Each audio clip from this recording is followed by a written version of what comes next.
दोस्तों, आपको पता होगा जब भी हम बैंक से लोन लेने जाते हैं तो हमारा सिविल स्कोर बैंकों के द्वारा चेक किया जाता है, क्योंकि सिविल स्कोर एक व्यक्ति की फाइनेंशियल रेपुटेशन बताता है कि यह व्यक्ति बैंक लोन कितनी आसानी से चुका सकता है, चुका भी पाएगा या नहीं। सीधे अपने आम बोलचाल की भाषा में कहें तो व्यक्ति का लेन देन कैसा है, यह उधार वापस दे सकता है या नहीं। आपको पता होगा जब भी हम मार्केट में भी किसी को पैसे उधार देते हैं तो उसकी रेपुटेशन चेक करते हैं कि सोसाइटी में, समाज में उसकी रेपुटेशन कितनी है। मतलब उसकी लेन देन अगर अच्छी नहीं है, दोस्तों में, समाज में, परिवार में अगर उसके पैसों के लेन देन के मामले में वैल्यू खत्म हो चुकी है, रेपुटेशन डाउन हो चुकी है, तो फिर उस व्यक्ति को कोई उधार नहीं देता है। सिंपल यही होता है। तो ठीक ऐसे ही बैंकों में भी सिस्टम लागू होता है कि व्यक्ति का सिविल स्कोर चेक किया जाता है, जो यह दर्शाता है कि आपने, मान लीजिए, पिछला कोई लोन लिया, समय पर चुकाया कि नहीं, उसकी किस्त समय पर भरी कि नहीं। अगर आपका सिविल स्कोर खराब हो गया तो बैंक आपको लोन आसानी से नहीं देते हैं, और अगर देते भी हैं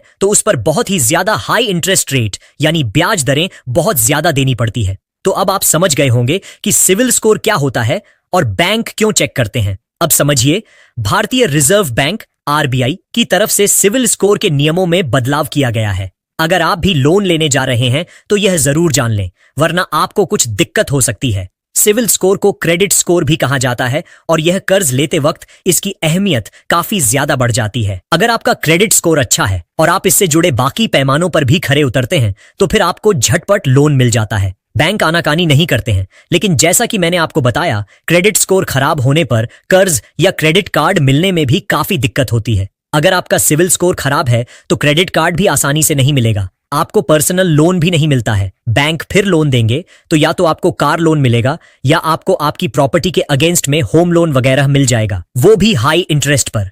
कई बार तो बैंक या एनबीएफसी सीधे मना ही कर देते हैं कि हम नहीं दे पाएंगे।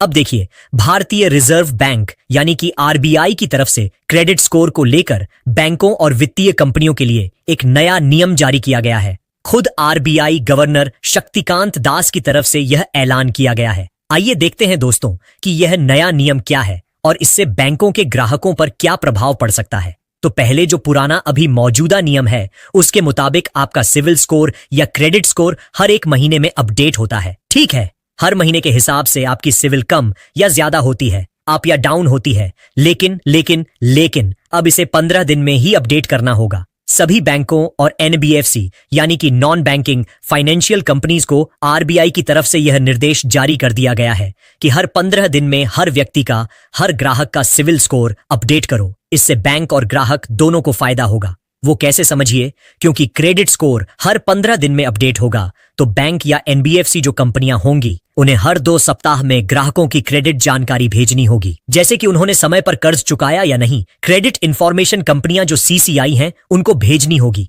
तो सीसीआई उस जानकारी को तेजी से अपडेट करेगी। तो इससे बैंक और ग्राहक दोनों को फायदा कैसे होगा, समझ गए हो आप। आपको लोन भी जल्दी से मिल पाएगा और बैंकों का लोन डूबने की संभावना भी कम हो जाएगी, क्योंकि एक महीने में ग्राहक के बारे में पता चलेगा कि यार, आदमी कैसा है, पैसे टाइम पे देता कि नहीं देता। आपको ये बात 1 महीने बाद पता चले और मान लीजिए ये बात आपको 15 दिन में ही पता चल जाए, तो हो सकता है कि आप किसी को 5,000 उधार देने वाले थे तो 2,000 ही दिए, बाकी 3,000 बच गए आपके। ठीक ऐसे ही बैंकों के भी पैसे एनपीए में ज्यादा नहीं जाएंगे, मतलब डिफॉल्ट कम होंगे।